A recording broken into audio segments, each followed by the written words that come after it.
अस्सलाम वालेकुम। आज मैं आपको चीज़ मशरूम ऑमलेट बनाना सिखाऊंगी। उसके लिए मैंने कुछ चीज़ें ली हैं, जो कि 2 अंडे लिए हैं और ये मैंने कुटी मिर्च, प्याज और लाल मिर्च ली है पिसी हुई, और धनिया, अच्छा चीज़ भी ली है मैंने, जो कि आधा कप है। और ये जो है ना, मैंने थोड़ी थोड़ी चीज़ें सारी ली हैं। अब इसमें ये शामिल कर दूँगी। मशरूम काट लिए थे मैंने छोटे छोटे, कुटी मिर्च, और ये टमाटर बारीक काट लिए थे, ये भी मैं इसमें शामिल कर दूँगी। हरी मिर्चें और पिसी हुई लाल मिर्च भी थोड़ी सी डाल दी है मैंने इसमें। अब इन सबको, और ये चीज़ भी मैं डाल दूँगी और सबको मिक्स कर दूँगी अच्छी तरह से। अच्छे तरीके से मिक्स करूँगी इसको, और बहुत मज़े का बनता है ये चीज़ ऑमलेट।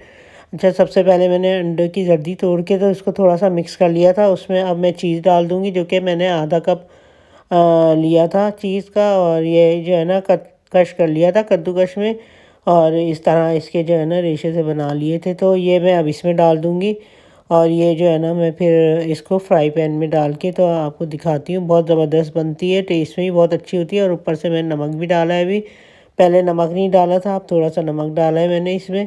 तकरीबन चाय का चौथाई चमचा लिया है, वो बिल्कुल थोड़ा सा, जैसे कि 2 अंडों में तकरीबन 2, थोड़ा सा बिल्कुल चौथाई लिया है। और ये अब मैं फ्राई पैन को थोड़ा सा गर्म कर लिया था मैंने, और ऑयल डाल के, और इसमें मैं ये डाल दूँगी सारा मटेरियल इसका।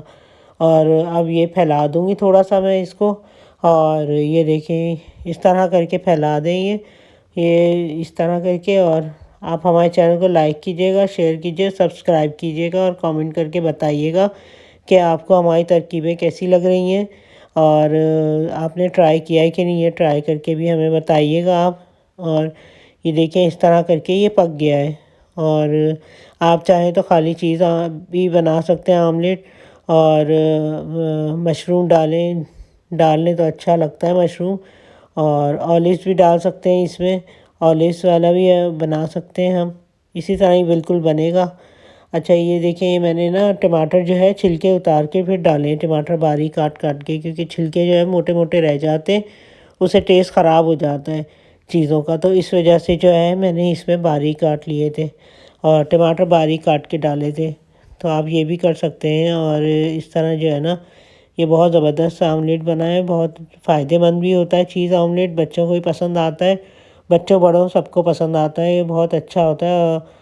और ये जो है ना रेस्टोरेंट स्टाइल है ये आमलेट, और बहुत टेस्टी है। ये देखें, थोड़ी देर तक पकने को मैंने छोड़ दिया है, ताकि ये पक जाएगा नीचे से, तो फिर आसानी होगी उठाने में। अभी ये ज़रा सी मुझे थोड़ी सी मुश्किल हो रही है, क्योंकि मेरा एक हाथ हाथ चल रहा है, और दूसरा हाथ जो है ना वो सही मेरा नहीं रखा हुआ, तो इसलिए मुझे थोड़ी सी मुश्किल हो रही है। तो मैं जो है ना थोड़ा अपने करीब करना चाहूँगी, करीब करके फिर इसको पलटूँगी। और ये देखिए, ये इस तरह कर दिया मैंने, और ये साइडें इसकी जो है ना इस तरह करी हैं, और बहुत एहतियात से आपने इसको करना है, पलटना है। और ये देखें, ये इस तरह करके मैंने सारे किनारे जो है ना अच्छी तरह से चेक कर लिए कि ये चिपके हुए तो नहीं है। तो ये इस तरह करके अभी ये इसको मैं आपको पलट के दिखाऊंगी। थोड़े से पके नहीं है, ये सही से पक जाएगा तो ये टूटेगा नहीं। अभी थोड़ा टूट रहा है, क्योंकि ये सही से पका हुआ नहीं है। अभी ये सही से पकने देंगे तो फिर ये जो है ना ये सही से पलट जाएगा, और आसानी से पलटेगा ये। तो ये इस तरह कर लिया है। और ये देखिए, मैंने करीब को करके थोड़ा सा, तो फिर मैंने ये पलट दिया था। और ये देखिए, दूसरी तरफ से भी मैंने कर लिया है। तो ये इस तरह ये बहुत अच्छा बनता है, बहुत तरीके से। थोड़ा सा तरीके से आप बनाएंगी तो बहुत ज़बरदस्त बनेगा, दिखने में भी बहुत अच्छा, टेस्ट तो है ही बहुत अच्छा, टेस्टी होता है, बहुत मज़ेदार होता है ये। और ये आमतौर पे सुबह नाश्ते में बहुत टोस्ट के साथ, सेके हुए टोस्टों के साथ खाएं तो बहुत अच्छा होता है, बहुत अच्छा लगता है, बहुत मज़ेदार लगता है, और ज़बरदस्त लगता है ये नाश्ते में। और ये कि नाश्ता भी थोड़ा डिफरेंट हो जाता है। और आप किसी रेस्टोरेंट में जाएंगे तो वहाँ ज़्यादा कॉस्टली पड़ता है, यहाँ घर में जो है आपको सस्ता पड़ेगा, और टेस्ट भी बहुत उससे कहीं ज़्यादा अच्छा होगा आप इसका। और ये देखिए, हमारा आमलेट तैयार तकरीबन हो गया है, और दूसरी तरफ से ही पक गया है। ये थोड़ी देर तक मैंने रख के रख दिया, ये मैंने डिश आउट कर दिया। ये देखिए, अल्लाह हाफिज़।